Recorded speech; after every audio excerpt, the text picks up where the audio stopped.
श्री हनुमान चालीसा चौपाई 23, 24, 25 को जाना। चौपाई 23।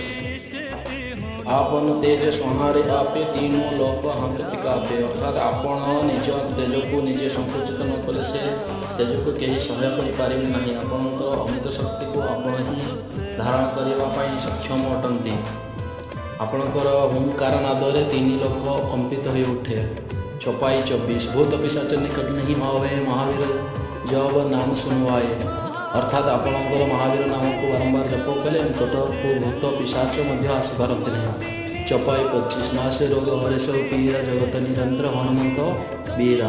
अर्थात श्री हनुमान नाम सर्वदा और सब समय जप करने द्वारा सकल प्रकार रोग नाश हुए ता संगे प्रकार पीड़ा हरण हुए। ताल आम जाने चौपाई 23, 24 और 25 को समस्त नमस्कार। जय श्री राम।